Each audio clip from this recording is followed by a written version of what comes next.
Okay, welcome everyone. This is Joe Coletti, Urban Initiatives. Let's go ahead and begin. So again, welcome to our California CoC Collaborative Applicant Alliance Leaders Strategy Meeting concerning a coming HUD 2025 CoC NOFO and application.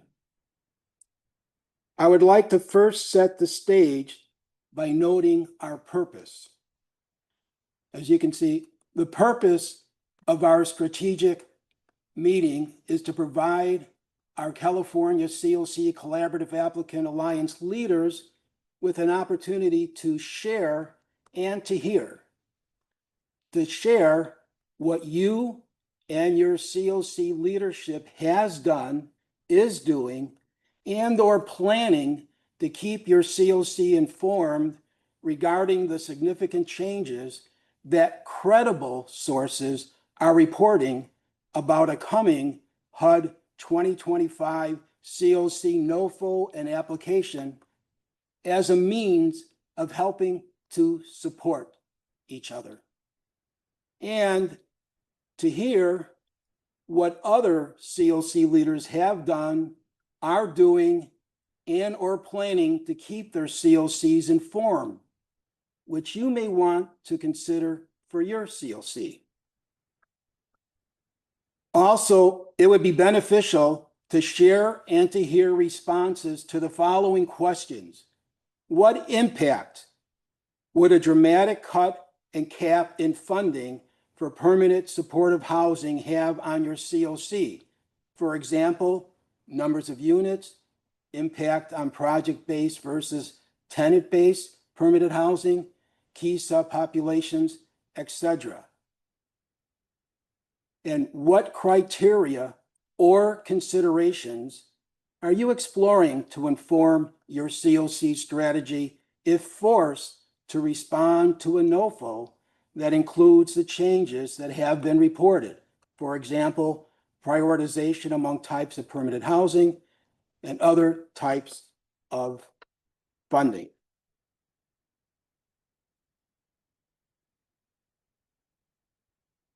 So I would also like to set the stage by noting that the following are among the many reported significant changes from credible sources.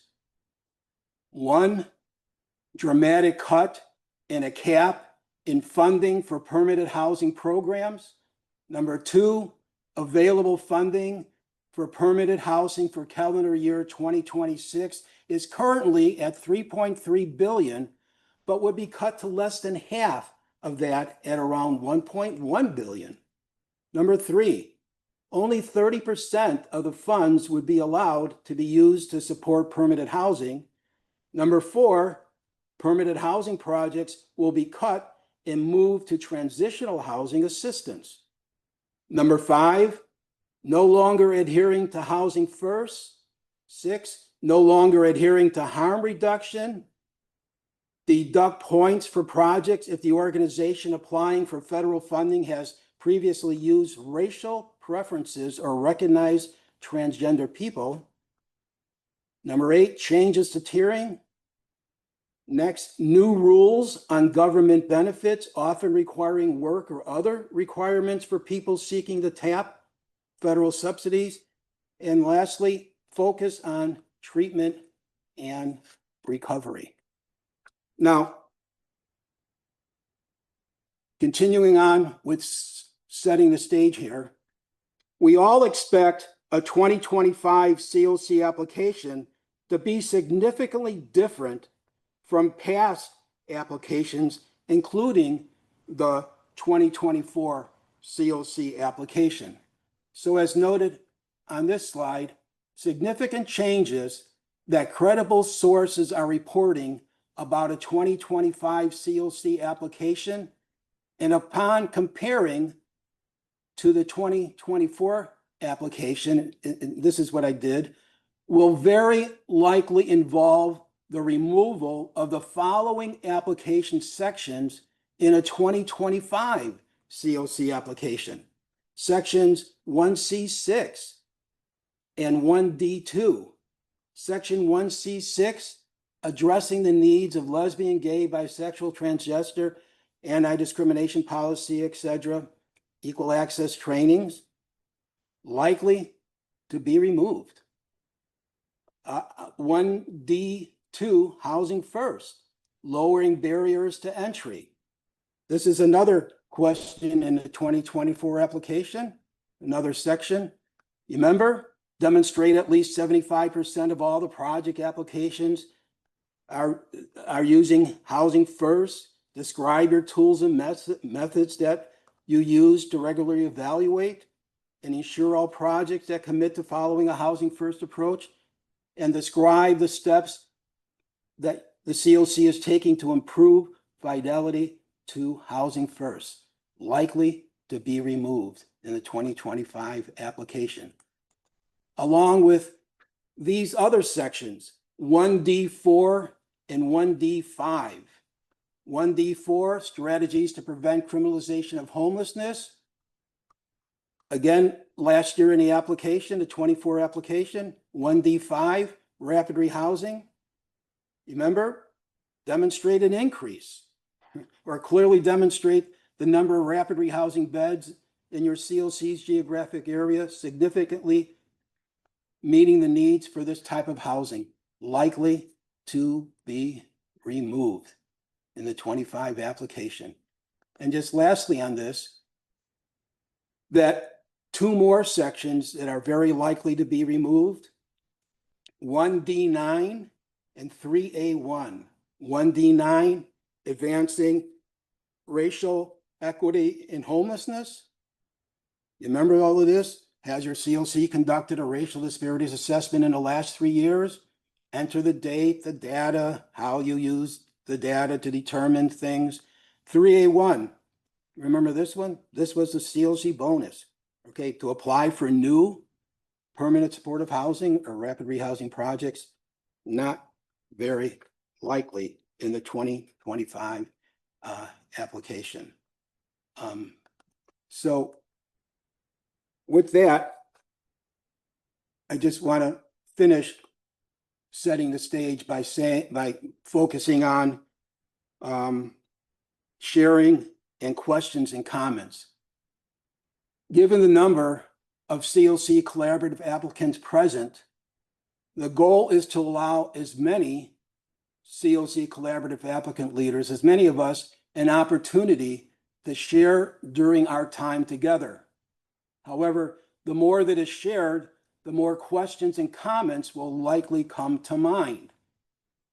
However, the number of questions and comments may have to be limited in order to allow as many CoC collaborative applicant leaders an opportunity to share, again, as a means of supporting one another. Please know this, that a link to a recording, to this meeting's recording, and a transcript will be mailed to everybody after our meeting. So you'll get a link to the recording and you will actually get a Word document, a transcript, word for word of what's will have been said during our meeting. This will provide you for an opportunity to actually see in writing, oh, such and such CoC said something that was of great interest to me. Oh, I think I'm going to look here and see if I can find that. And you should be able to find it. Then I also want to note that if you have a question or comment that you are unable to state, you are encouraged to post your question or comment after our strategy meeting on our California Continuums of Care Collaborative Applicant Alliance interactive website. And there's the website address.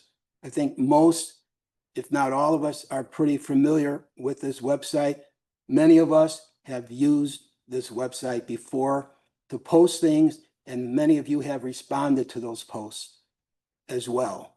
So at this point, I am now going to call on Tanya Torno, Riverside CoC, Jessica Reed, Los Angeles CoC, and Jenny O'Reilly Jones, Pasadena CoC, who posted and shared a couple of weeks ago what they and their CoC leaders have done, are doing, and planning to keep their CoC informed regarding the significant changes on our interactive website. So with that, I am now going to call on Tanya.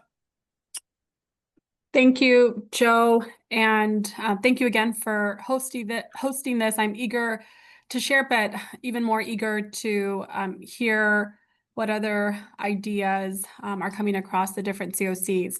I will share that in Riverside County, interesting enough, we actually met with our Continuum of Care Board today and had a discussion on contingency planning should there be cuts to permanent housing under the new NOFO. And here are some of the ideas or considerations that we are still thinking through.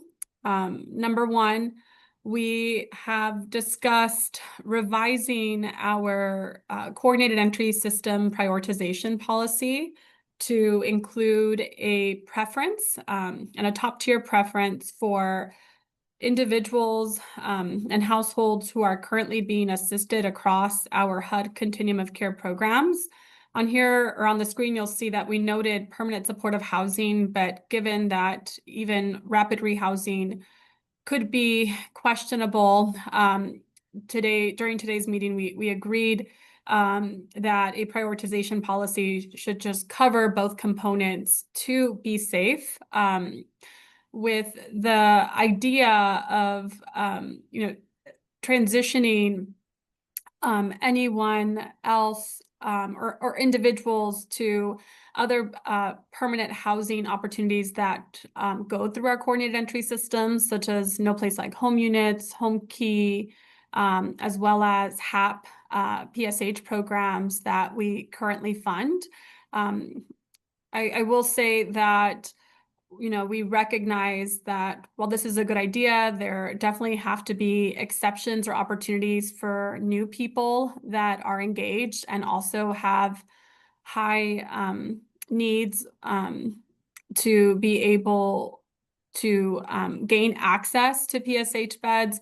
And so we are going to continue to allow for case conferencing opportunities where we allow for people to be for new people to also be prioritized. Secondly, we're having discussions about switching out HAP and even general fund resources, which our county allocates to fund emergency shelter operations and even transitional housing, to trade off costs that we understand may be eligible under HUD CoC. And in the same way, we would cover, those costs which are not eligible any longer, such as PSH or rapid rehousing, given that that's the case, maybe into those HAP or other general fund resources that we have in our region. Similarly, I'm also just thankful that our county behavioral health partners are also involved in our discussions and understand the critical need and have agreed to explore the use of funds that they manage to potentially cover rental subsidies for persons who are currently assisted under PSH and have behavioral health barriers for some time. And then lastly, we're also exploring the opportunity to partner with our county's housing authority department. Most housing authorities like ours, if have not already utilized, have a 100% or close to 100% utilization rate, but we know turnover vouchers may become available from time to time. And so the idea is, could we use vouchers for individuals, households who have utilized HUD, CoC, PSH for longer lengths of time, maybe 10 years plus, and may no longer require that wraparound or intensive care and could function more independently or successfully on an HCV voucher. So those are some of the ideas here in Riverside County. Thank you, Joe. So any questions or comments for Tanya? If so, please raise your hand. I'll just share that in or add that in our region, we're looking at about 640 individuals being impacted. If permanent housing is, as a resource decreased, which is 86% of our entire HUD CoC allocation. And I know other CoCs have similar ratios. There is a raised hand, Grace Jen. Go ahead. Thank you so much. Hi, I'm Grace Jin from the California, San Francisco CoC. I just have a question about the second bullet point. If you're meaning to switch, like use CoC funds for other eligible projects and then swap them with general fund, and if that would be considered supplanting. We haven't, just to be honest, we haven't gotten that deep yet, but that's a really good, good question. And I appreciate it, writing it down. And I'm sure it's one that I'm going to want to explore both with Joe and the state that could be.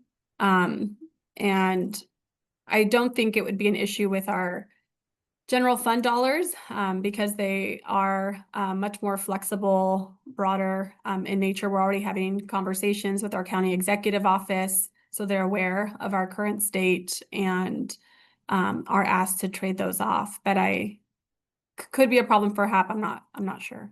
Thank you for that. Anybody else have a question or a comment for Tanya? If so, please raise your hand. Okay, so Grace, that was a good question. And because there is that thou shalt not supplant language in the HAP NOFOs, no fuzz, the HAP no fuzz. All right, so. There's a question from Jenny O'Reilly Jones in Pasadena. Thank you. My question is regarding your third bullet point.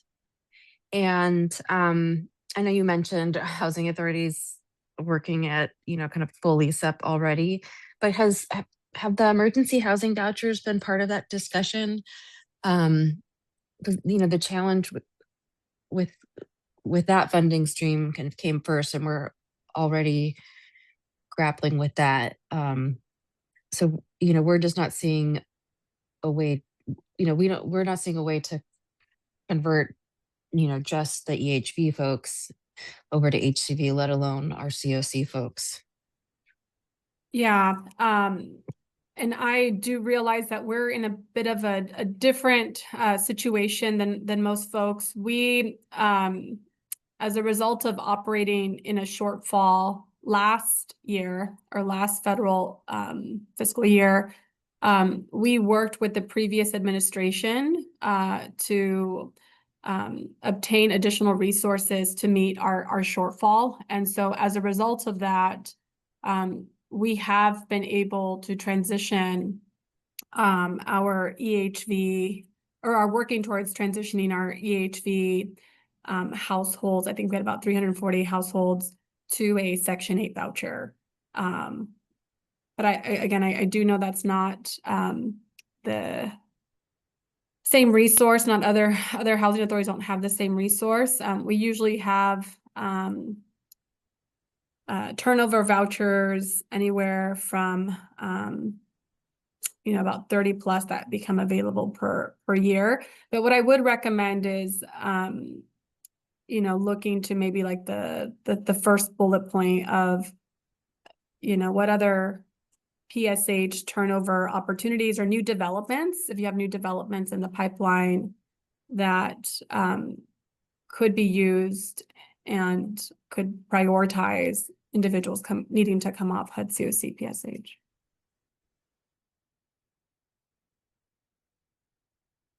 Okay, so with that, Tanya, before we go to Jessica, any last comment or anything else you want to say?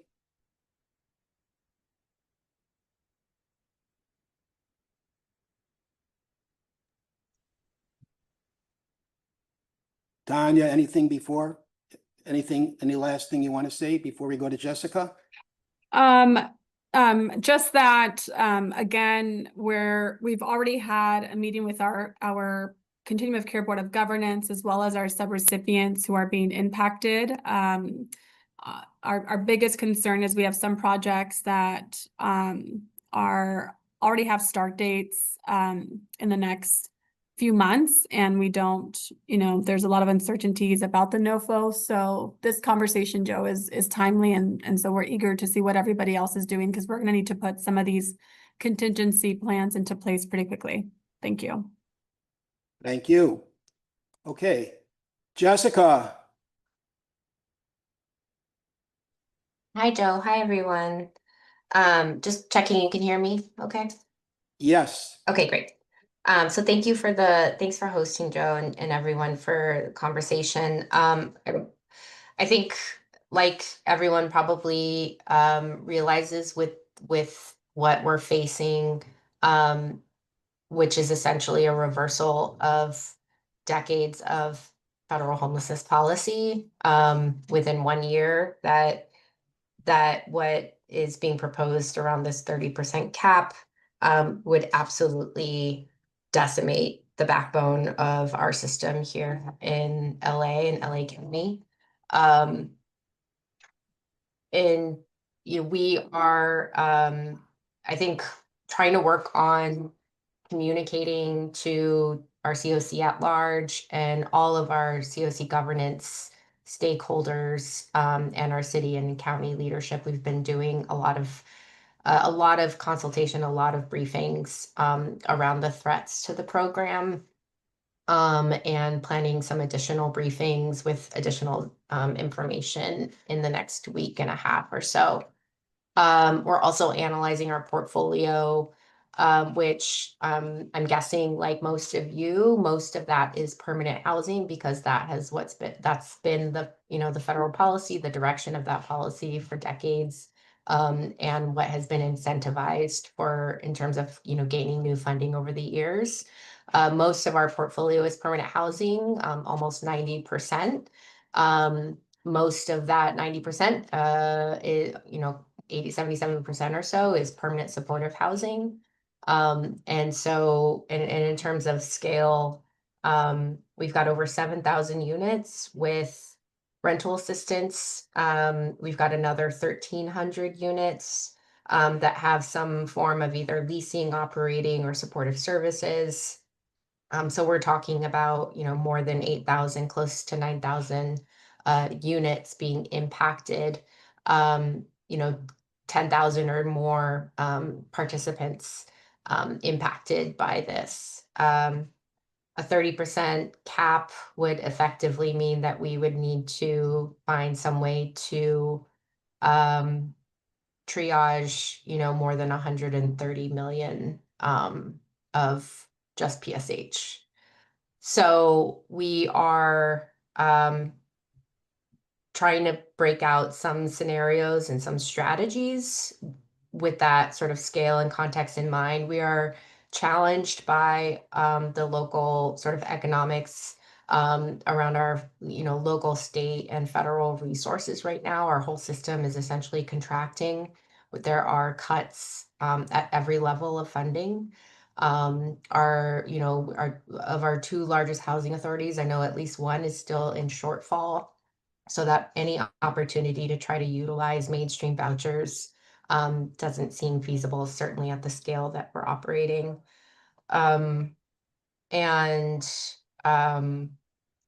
So we are also very curious about this, the idea of if this NOFO is incentivizing or forcing some sort of reallocation of permanent housing to instead create or transition to transitional housing or interim housing, what that would look like, what the rules around supplantation would be, because I think one of the things that we're curious about is if we could, you know, the costs that we have for interim housing or transitional housing locally that are covered by, you know, non-CoC dollars, if there's an opportunity to do some sort of swap so that we can try to preserve, you know, what essentially is, you know, the bulk of our portfolio is a lot of legacy PSH projects. And these are folks that have been in housing for a very long time. And as you all know, have chronic disabilities and are highly vulnerable. So I think we're definitely anxious to see what the mechanics are in the NOFO around making any kind of swap or transition with that respect. So that's where we are. It's all very frightening, very terrifying. And the magnitude of the impact that this would have pretty quickly is just incredibly heavy on all of us.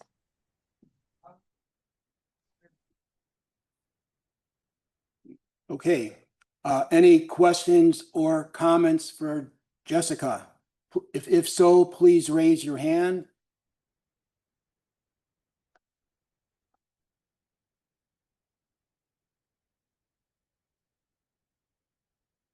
Any questions or comments for Jessica? Again, if so, please raise your hand.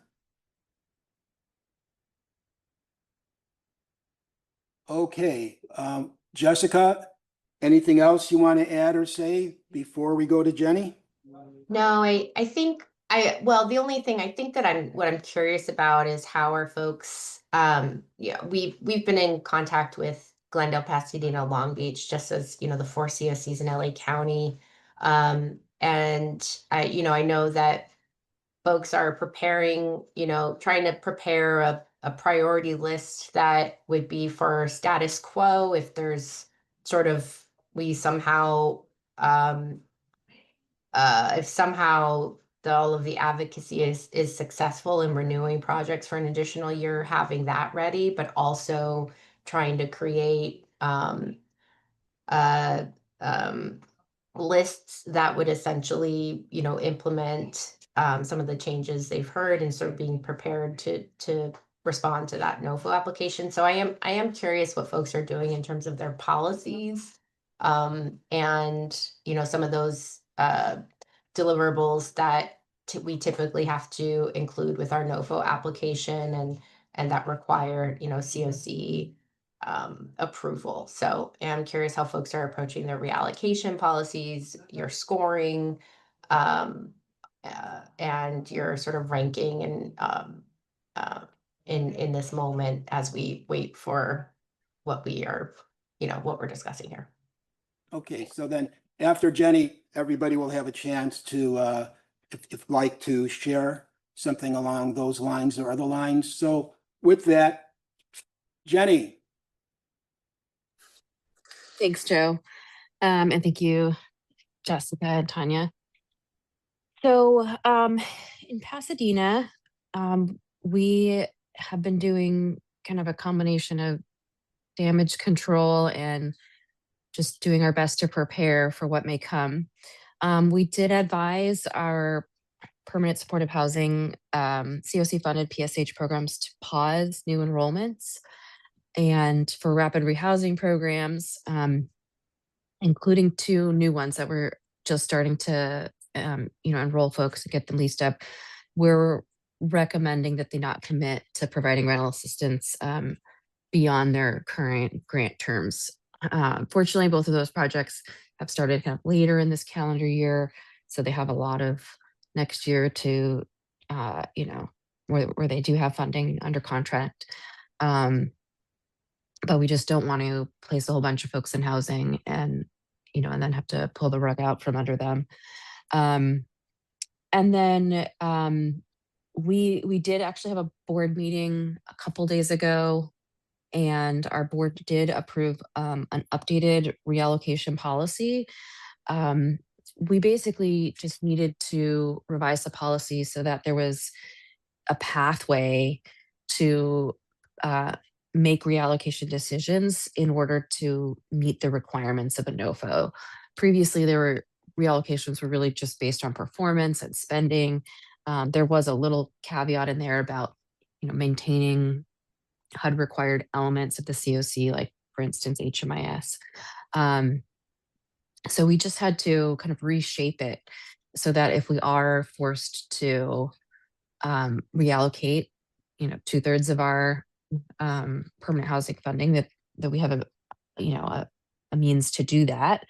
Also within our policy, we, under this circumstance of meeting the requirements of a NOFO, we eliminated reallocation exemptions. Our policy previously had exemptions for certain types of programs from being reallocated, like, brand new programs, for instance. And then, we didn't vote on it, but we had a discussion with our board about what types of factors we would take into account if we are forced to make these really hard decisions. And we talked about, looking at things like the target population, families versus individuals, the program enrollment, alternative funding sources that could be used to sustain the program. I'm probably missing a few. I don't have them in front of me, but it was a productive conversation. One of our concerns, and this, wasn't on the list of kind of changes from credible sources, but just seeing what happened with CoC builds, we're really concerned about the amount of time HUD is going to give us to run a CoC competition.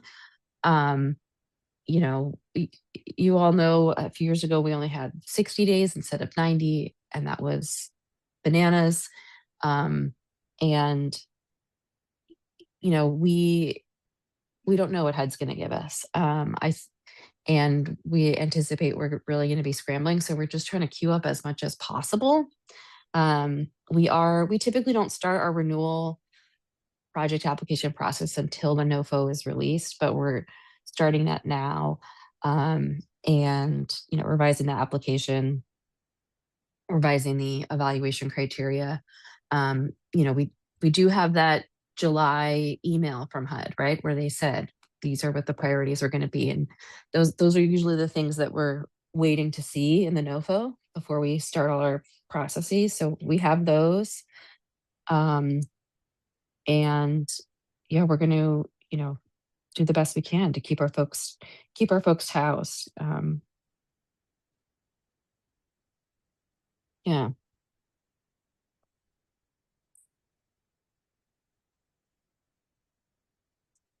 Okay. Jenny, any questions or comments for Jenny? Joe, I see a comment from Jessica Reed to Jenny, basically affirming. Jessica? Yeah, that's thank you so much, Sophia. So that's a really great point, Jenny, about the local competition and the timing of this, because we saw that HUD I saw on that Facebook hub that HUD posted a retroactive waiver of the minimum 30-day requirement to post NOFOs retroactively to the CoC regarding CoC builds. And so, but I don't think I don't think that flies legally, but now they know that if to give us any less than 30 days, they would have to post some sort of waiver, I believe. So I think that's, the timing of all of this is really scary, but I am curious about how folks are approaching the local competition piece, because on the one hand, we would have to hold a local competition, but at the same time, we've heard that HUD is having these meetings with shelter providers, interim housing providers, faith-based providers to really encourage or market or advertise that there is a way to go around the CoC and apply directly to HUD. I think HUD added that solo applicant piece of the NOFO some years ago, if not before.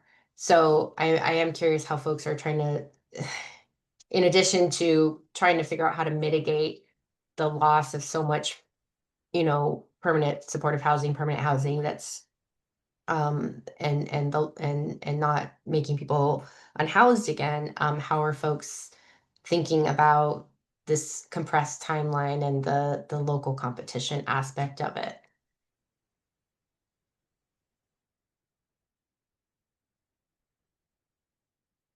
Okay. With that, unless Jenny, if you have any last minute Oh, comment. I do. There was one more thing I was going to mention about our reallocation policy, and I did see someone in the chat requesting that we share it. Yes, we can share it. We'll send it out on the hub. What I was going to add is, previously our policy was very, what's the word I'm looking for? It was very specific about the circumstances under which you might get flagged for reallocation. You score below this percentage of points, or your average spending falls below this number. It was, and we wrote it in a way that if we're forced to make these really difficult decisions, we gave the board the board and staff essentially a lot of leeway to make those decisions. And we did not make it really prescriptive, but we just said that the board would consider, all of these things. And I listed some of them previously, and kind of we added, the strategic needs of the CoC. And I wasn't sure that our board was going to go for that kind of a blank check on making these decisions. But I think that they appreciated that these decisions would be very hard to make and would take a lot of deliberation, and we'd really, they're going to be very nuanced decisions. And they saw that, how difficult it would be to try to write that into a policy in a really prescriptive way. So I was grateful that I think they kind of saw the way I was looking at it when I, with my staff drafted the revision. And I hope that serves us well. So yeah, we'll be sure to send that out. Okay. Then with that, I'd like to go and continue on and to emphasize more about raising your hand.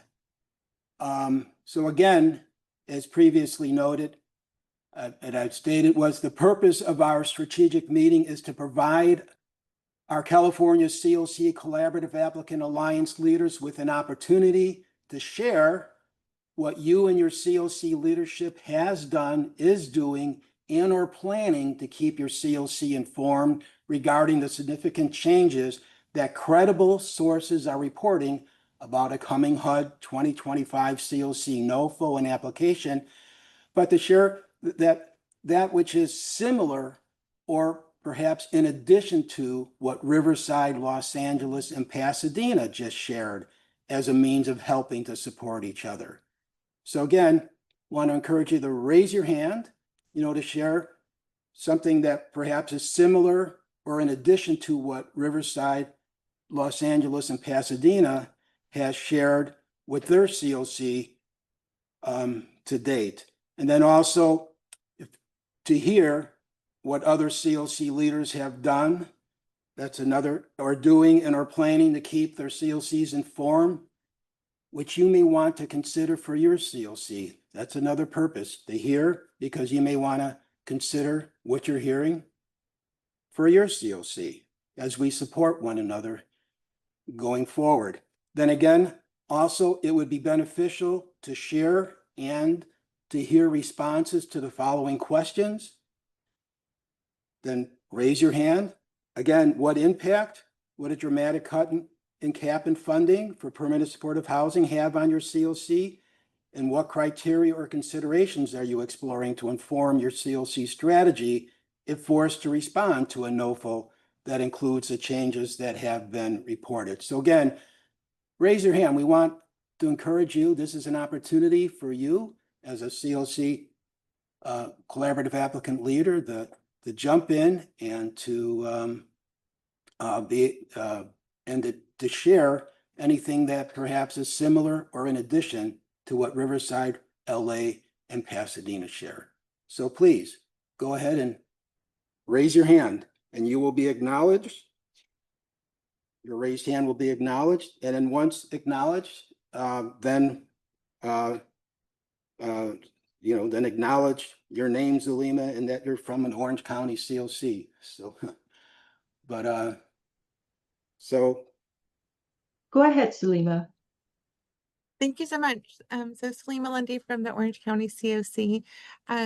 Our office hosted a meeting with all the COC funded agencies to kind of check the polls in terms of how they wanted us as a collaborative applicant to support them through the process and where they felt comfortable leaning on our expertise versus like what they wanted to like raise and elevate themselves. And we thought that was a really helpful conversation because it just kind of allowed them to share what their priorities as a COC were, which were largely to keep people permanently housed. And they themselves helped to prioritize things like rapid rehousing.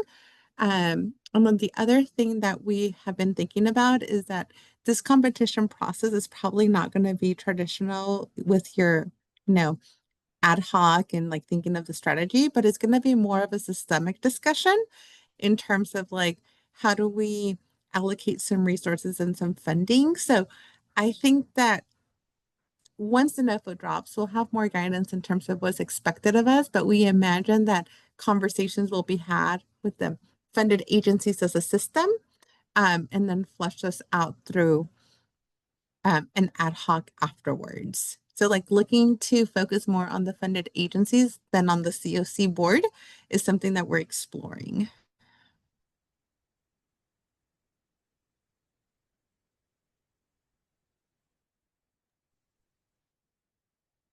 somebody else?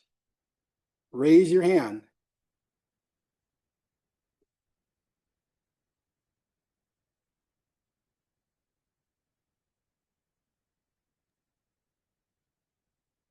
You have Nicole Sakihara. Go ahead, Nicole. Hi, we also did something similar in Monterey San Benito counties of like gathering our COC funded providers.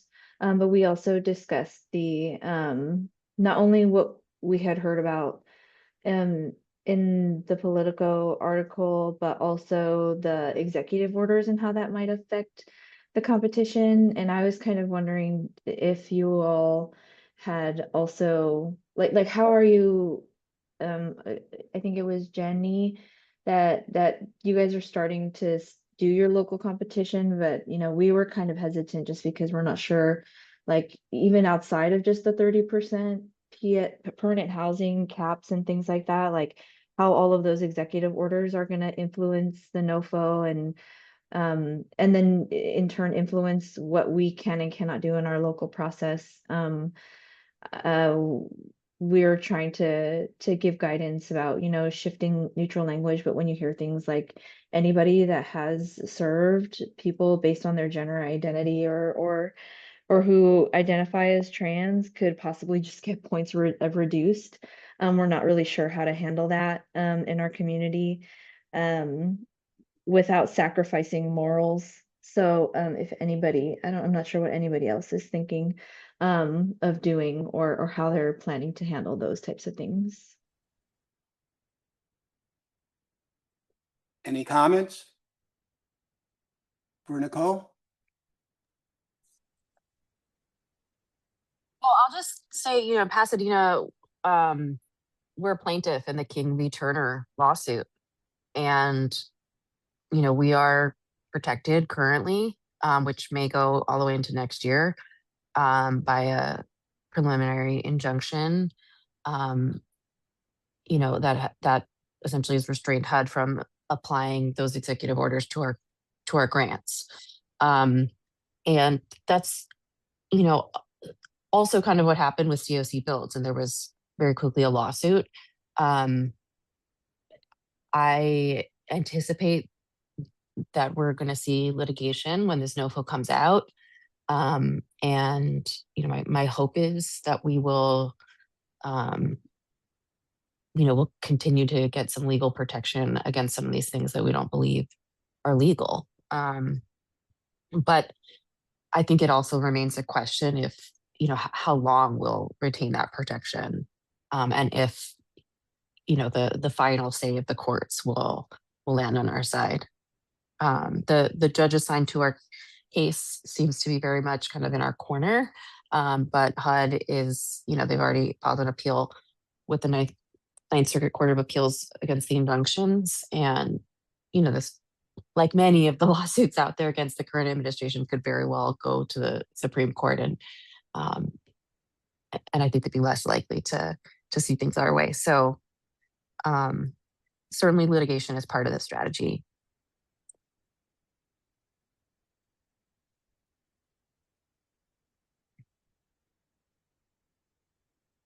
Someone else? Raise your hand.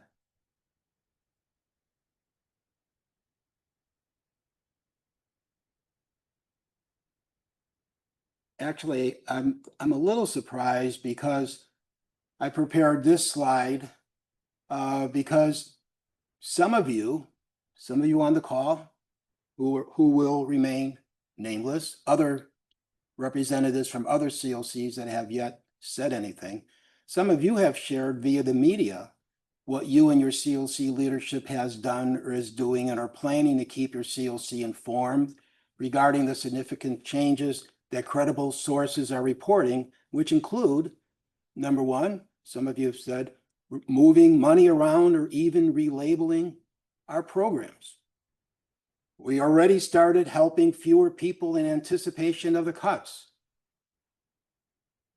Another one of you said, shift some state money to cover the housing no longer eligible for federal funds. That was kind of stated already by Riverside, by Tanya. Number four, already started winding down some services.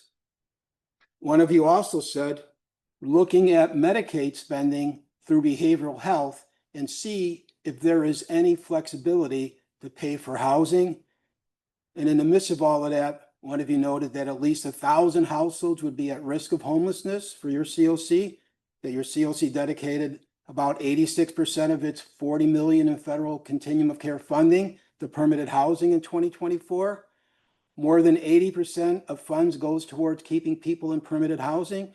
And another one of you said about 82% is for permitted housing. So if you're one of the COCs, that I know that you're on the call and you recognize that you said one of these things, I'd encourage you to jump in and to share, whether if you're the one that moved money around or you already started helping fewer people, etc. Because the purpose of this call, again, is to share with one another what we're doing as a means of supporting one another so that we can, help with others hearing and so doing, you may want to say, hey, I think maybe we'll do that for our COC. Well, maybe that's something we should do. So I see another hand Yeah, raised. Christy Saxton, Joe, from Contra Costa County. Christy, go ahead. Yeah, hi, thank you, Joe. I didn't necessarily specifically say any of these things, but I think a lot of us are probably either saying or doing many of these things. And I'm not going to say I have a solution per se, but I know one thing that we're doing in Contra Costa is we're fortunate enough to have a local measure that our tax dollars that it's a small pot, but it's around 12 to 13 million that we receive every year. 75% of that goes to capital and preservation, while the remaining goes and we run services generally combined and braided with other CoC funding. And so we're in conversation right now of how can we look at reallocating some of those dollars. It was a self-imposed 75-25% split that my department and our Department of Conservation Development kind of does together, but we self-impose that. So should we go to the board and look at, reallocating those funds in light of what's going on? The other thing I will say is, I think as others have mentioned, and it's indicated here, we are looking at, should we lose and or get capped on our CoC funding, which for Contra Costa, that would affect around 700 people.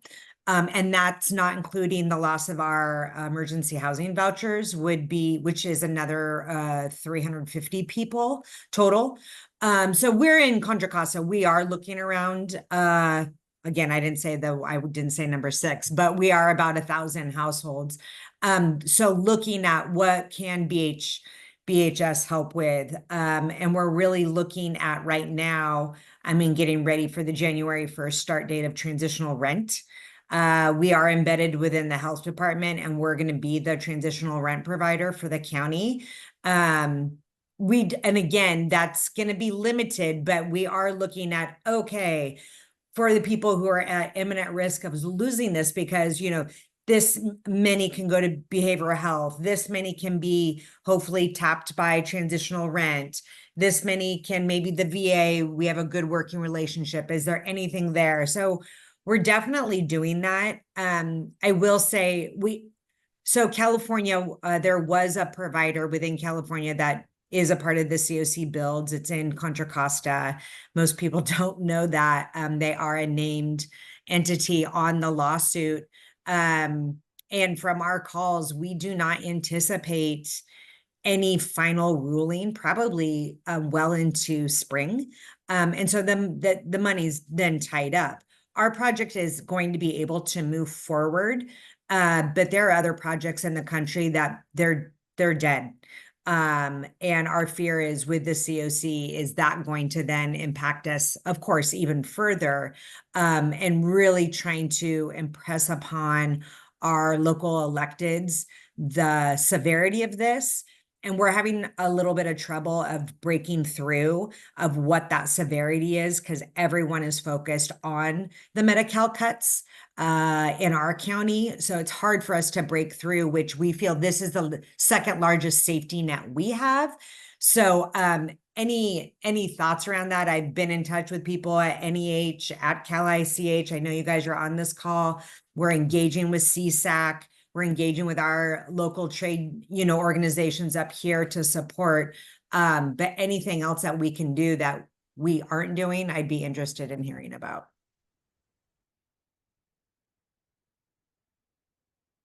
Thanks, Christy. There is a hand up from Jen Harkey in Ventura County, and then she will be followed by Laurel Weir from San Luis Obispo.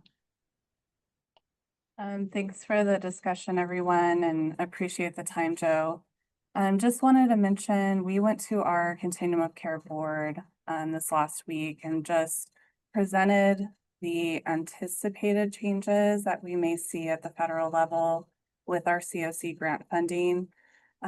We know there may be cuts within our permanent supportive housing projects, which is most concerning to a lot of us, losing those funds in addition to EHVs that are at risk for next June. We have at least 200 households that are definitely at risk of losing subsidies. And so our Continuum of Care board is looking at filling a potential gap with HAP round 6 if needed. We know that our application's out, and I know a lot of you are already waiting to hear back from the state, but looking at ways to have that as a resource to fill some gaps. We also started looking at the number of households that are on subsidies today who are currently supported by behavioral health. We had quite a few EHVs as well as some of our PSH that are supported by behavioral health services. And because of that reason, just like Christy was mentioning, that BHSA, Behavioral Health Services Act, as well as transitional rent may be a resource for those households. So we're looking at the numbers now to just anticipate what that could look like next year and fill some of those gaps. Thanks, Jen. Go ahead, Laurel. Hi, everybody. Laurel, we are San Luis Obispo County. In terms of just getting folks' attention on this, one thing that can sometimes be helpful is to talk about, the PSH serves people experiencing chronic homelessness. And the studies show that these are the folks who are much more likely to be using public health and safety resources. So like jails, psychiatric health institutions, the ER rooms, and hospitals, even just law enforcement time they spend. If you talk to local law enforcement, they can tell you about what percentage, some of them anyway, what percentage of their calls are spent on calls related to homelessness. And we have a locally funded PSH program here that also uses housing vouchers, but we provide some funding for services. But we did it as a pilot program. We started it back in 2014 and told the board that we would prove that it would reduce the number of days in jail, the number of arrests, the number of days in the hospital, ER visits, psychiatric health facility days, et cetera. And we collected data on it. And we were able to demonstrate that the PSH reduces that when you look at the 1 year before they go into housing and then compared to the year after. And our local medical managed care agency helped us collect the data on the hospital visits, and they on their own also collected data on the number of primary care physician visits and found that while the hospital visits went down, the primary care physician visits went up. And so they were very interested in the PSH program after that. And so I think talking about the impact, not only on our homeless system, but also all these other systems. And, these are the folks who are going to use up a lot of time in the public health and safety system. So you're going to be seeing the impacts if people go back out on the streets very quickly.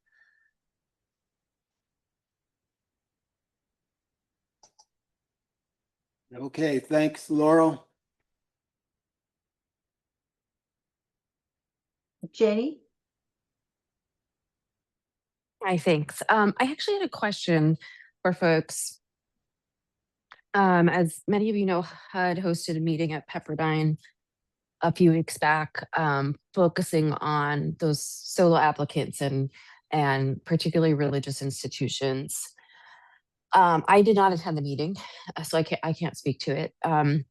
But one of our CoC board members actually did, who represents religious institutions, and we have a very close faith community CoC connection in Pasadena.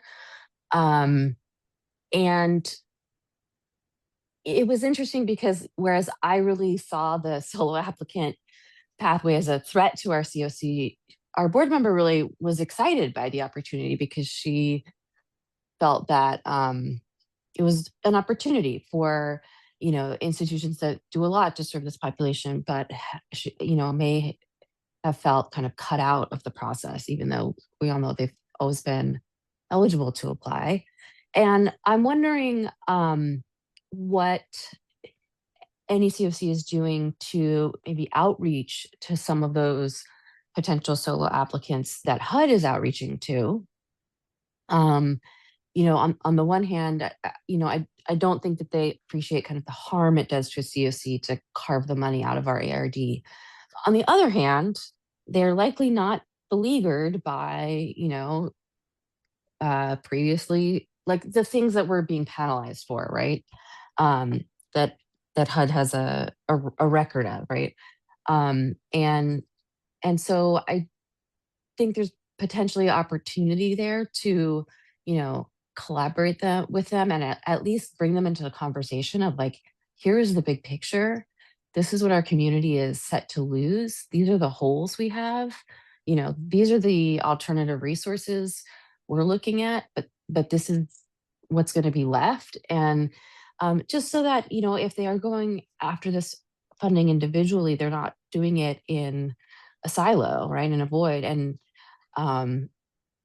we can continue to look at the community as a whole. So I'm just wondering if anyone has put thought to that or has had any conversations and kind of reached out to these partners, potential partners.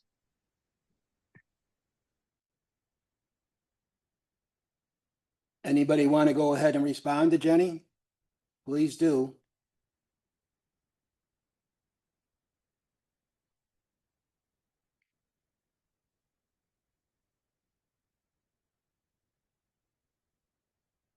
Okay.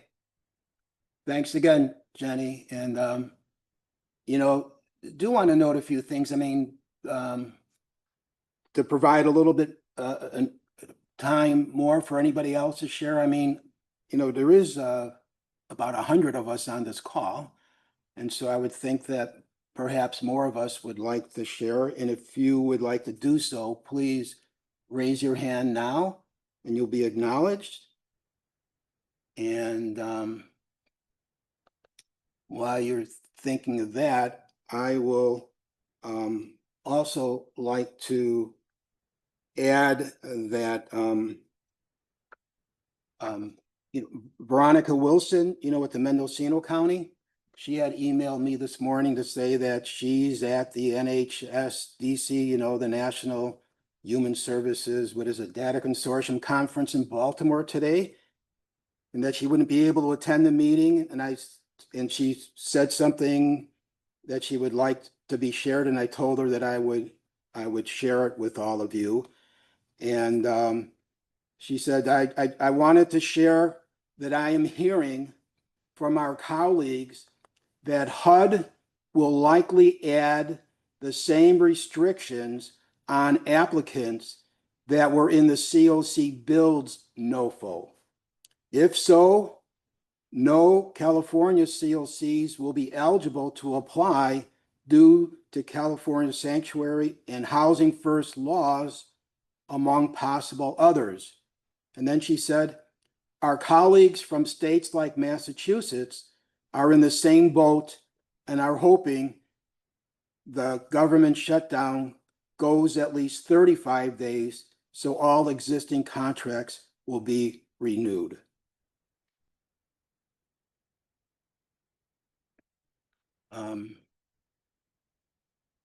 Anybody? Okay. Can somebody explain how a 35-day shutdown would trigger the renewals? You know, that's a good question because I wrestled with that, Jenny, before this morning after I got it to see if I can come up with something on that. And that, you know, that the only thing about 35 days is that the last government shutdown was 30 something days and so forth. But that's the only thing that came to mind. But okay, with raised hands.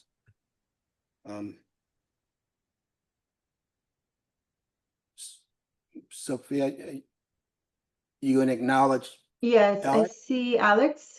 Sorry, it was my mute. Alex, go ahead. Yeah, thanks for that, Joe, and thanks for sharing what Veronica heard. I would just say that like we have not heard something to necessarily substantiate that is definitely going to be the case. So and I mean that's, you know, part of the rationale for why legal action was taken on CoC bills to try to ward off that happening from the broader NOFO. So that doesn't mean it's not true, but I think it's you know, outside of what was reported in the Politico article, right, which is based on leaked documents, otherwise things of that nature, I guess, are largely like speculative in either direction. So I would just urge a little caution with things we're hearing in any direction. And I would also just say from the Alliance's perspective, we don't have any reason to believe that a 35-day shutdown allows for renewal of contracts. So I'm not entirely clear what mechanism that's referencing. Okay, and Pat Leslie, who's with Urban Initiatives. Pat, you noted in the chat that that you might offer a couple comments, Pat? Yeah, I do. Can you hear me okay? Yes. Great. So I think many of you know that I'm kind of a dinosaur, right? But as dinosaurs' demise in our COC, the dinosaurs also created some oil and some riches. So hopefully you bear with me.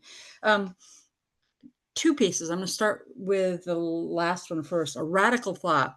As we're looking at HUD encouraging SOL applications, what ran through my mind was, I wonder if HUD is going to essentially not run or not require a local rating and ranking competition and return to the days when the applications were essentially hand stamped by the local continuum, but then sent directly to HUD, and HUD made all of the choices. That would be pretty radical, but it is part of their history. So I'm just wondering if, again, as we take a look at SOL applications, is there an opportunity, as I think it was Jenny was saying, is there an opportunity there? Otherwise, how do you work on the points reduction that they've hinted at in terms of history of some of the providers? So just thinking around our framework, what happens if it's not a local scoring? What happens if it's we package things up and it's a HUD scoring? That piece. The other thing is that, it's been several years, granted, but at one point in our histories, the continuums of care were largely transitional housing, largely had some of the features that have been hinted at might be in this package, right? So not housing first, et cetera. So I'm wondering if in your analyses, if you're looking back in your history to see, so who are your experts on transitional housing? And did they continue, right? Did they continue to provide transitional housing using other resources? And are those resources able to perhaps play a role in being reallocated or redirected to provide permanent supportive or permanent housing? Or could they be good partners in making sure that the continuum of care has a full array that could be useful as we might need to transition particular tenants from their stable housing to a different type of housing, right? So those things struck me. And then I'm like, well, wait, what do we learn through the homeless prevention and rapid rehousing pilot project, the HPRP projects? One of the things I think we learned was that shorter term subsidies could be useful. And it also helped us move toward looking at shallow subsidies for seniors. So what if we look at also, as you were analyzing, what could be done that might be less full of assistance for individual household, but might stretch the dollars to allow folks to stay housed in a different way. So HPRP, I think, taught us a lot about that. And then last but not least, and then I'll leave it alone and I apologize. When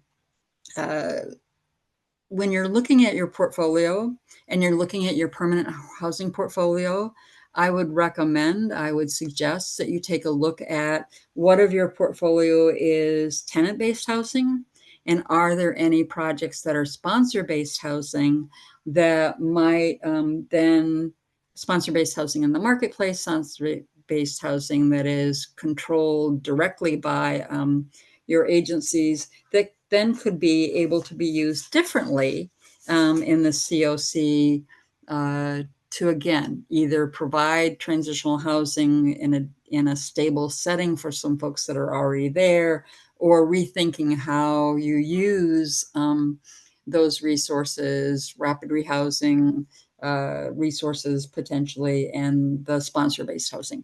So that's all of my brain dump. But thank you for letting me to speak.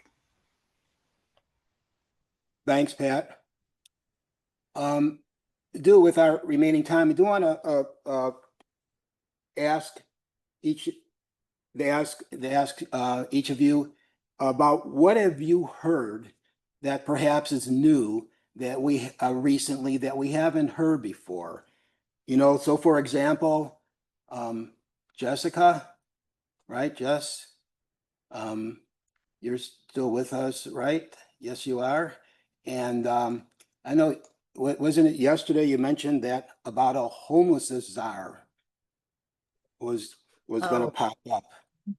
Yeah, I don't know my source here, but I heard that through chain communications, that the former head of USICH that was appointed under the 1.0 version of this administration in 2017 is going to be announced as the new homelessness czar, along with the release of the NOFO. So I don't know if that's, again, I want to be credible news sources versus a rumor. That's the rumor I've heard. I don't know the original source of that information, but that it would be the Robert Marbut who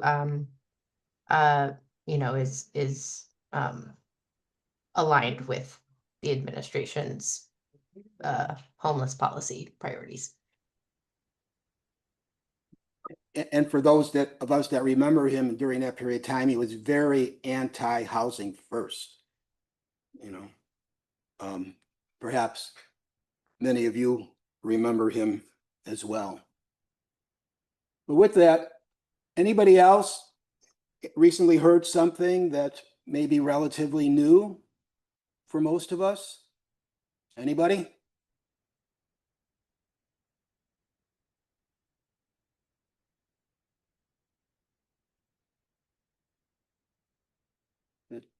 Alex, go ahead. Yeah, I just wanted to share that on the thank you all for the work you're doing to prepare for the NOFA, but also for the work you're doing to advocate. We have heard from appropriations staff that advocacy is getting through. They've been getting outreach from a lot of members of Congress, talking to them about the language to try to require HUD to make awards based on last year's NOFA. And so, would just encourage us to keep that fight up in addition to the kind of contingency planning that's happening. The other thing I would mention is, you've probably received somewhere in your inbox, we're hosting these like regional cohort calls that are going to be starting on a bi-weekly basis, and we've got one tomorrow. So encourage you all to come check that out. But appreciate the work everybody's doing, and appreciate everybody's kind of partnership and steadfastness in this really wild and crazy time. Somebody else hearing something that may be relatively new for most of us? Some of us?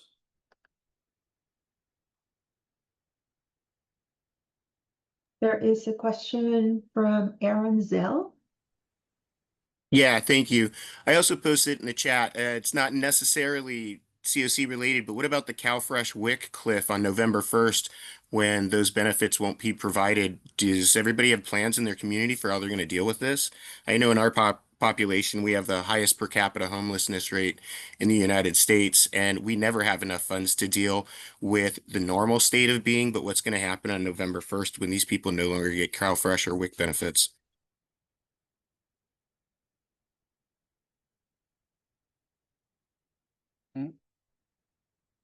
Hey, Laurel, you're still on the call, right? I know that you were concerned somewhat along these lines. Yeah, Yeah. we've been working though a little more right now on the Medi-Cal cliff, but working with our DSS folks and just looking at how we can try to educate the homeless services agencies about what's coming up. We are talking with our providers about how you go about getting the release of information form that you need from DSS, which kind do you need in order for the caseworkers to be able to tell you what's going on with that, and trying to get information into your client files about when recertification dates are coming up and things like that, because that's going to be really critical, particularly because of we have a number of agencies, our homeless services agencies now are participating in CalAIM. And so they're not going to be able to continue providing those services if those folks drop off of Medi-Cal. So we've been doing a lot of work to try to do education around that. And then also on the other side of it, with employment becoming such a big issue, we're going to have our workforce development board doing a training for our providers on how to use the CalJobs database and access that remotely. We only have one job center here in our county, and it's a fairly large county. So we are going to be working to try to help people understand how to access that information remotely, but just trying to do a lot of education and coordination right now. But I'm sorry, it doesn't really address the original question about CalFresh and WIC. Alex, did you want to make a comment? You said that you've raised the issue with CDSS. Yeah, they have a work group that brings together CDSS and DHCS that's looking at, a number of the changes around ABOD and cutting off eligibility for folks. So they, at least the staff I talked to told me they were going to bring this up, and we're optimistic about being able to find some creative solutions here, but I don't have anything more beyond that from them yet, unfortunately.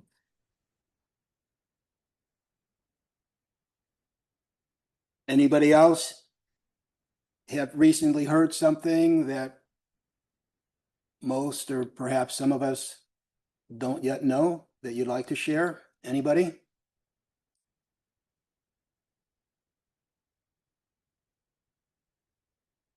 Okay.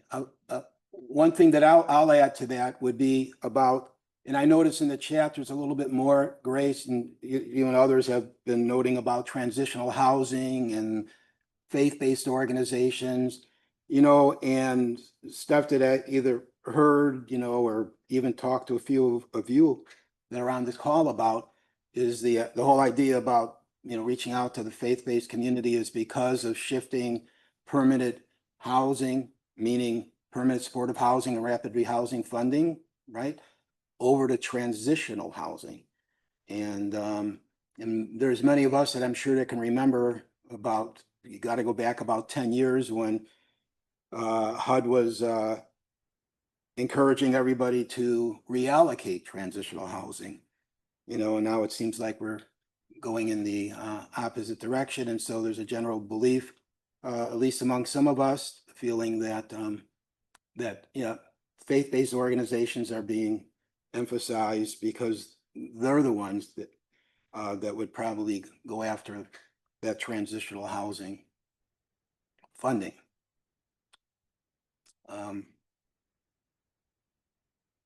Anybody else want to make a comment? We got just a few minutes left, and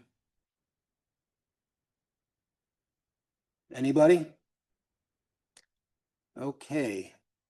Joe, I'll just jump in really Doug. quickly. Okay, well, Jenny and then Doug. Okay. Oh, sorry, I'm bad at raising my hand.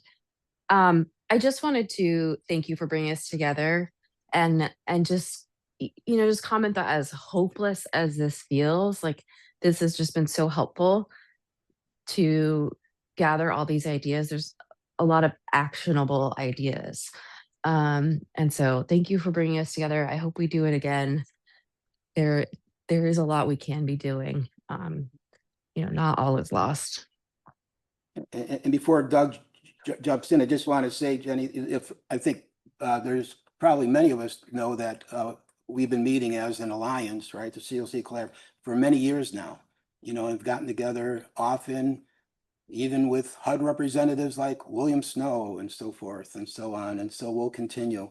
But with that, Doug, Orange County, Doug? Yeah, Joe, I'll emphasize what Jennifer said. I just wanted to say thank you for bringing us together. I know that a lot of us have been quiet on the call, but don't mistaken that quiet as not paying attention. This has been an incredibly helpful hour and a half. It's really helpful to hear, I know for me and Zulima and Felicia here in Orange County, we've been thinking about a lot of this stuff. Some of it's been stuff we've thought about, so it's really helpful to hear that validation, but then a lot of things that we had not heard. So I'd imagine a lot of people are feeling the same way, and I appreciate the call. And if we could continue to meet as things evolve, we would in Orange County really appreciate that, and always appreciate the work you do, Joe. So thank you. Yeah, the work that all of us do is appreciated very, very much. So with that, the last slide I just wanted to show that I just brought up, just to kind of wrap us up here. If you have a question or comment that you were unable to state, or perhaps you may think of after our meeting, you are encouraged to post your question or comment on our California Continuum of Care Collaborative Applicant Alliance interactive website, and there is the website address. I think most of us know that this website's been around for years now, and many of you have used it to post things, and many of you have responded to one another's posts and have found it very valuable. So I would want to encourage you to post any question or comment on the website. Then second here, if the question or comment is about something that you shared, those of you that shared, you are encouraged to post a response to the question or comment posted on it. So then you get that back and forth that many of you, I think, or most of us have experienced through our interactive website as well. So then again, please be reminded that a link to a recording and a transcript will soon be emailed to everybody. And also to add to that, because it was noted in the chat, this PowerPoint presentation will also be included as a PDF file, and that will be sent along with a recording of this meeting and a transcript to all of you after this meeting. Again, the transcript is important because we wanted you to be able to search the language for perhaps that somebody said something or somebody recommended what they had done with their CoC that would be of interest for you, that you'd like to do the same.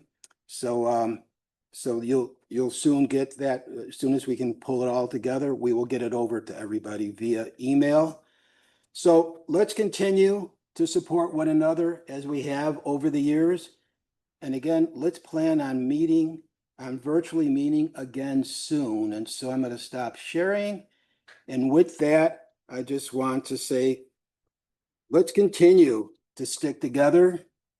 Let's continue to be there for one another, right? Let's continue to, as we've been saying, to support one another, and let's continue to come together, as maybe have said, as a community when we're called upon to do so. Okay, so with that, I'd like to say, everybody, thanks, and just be well.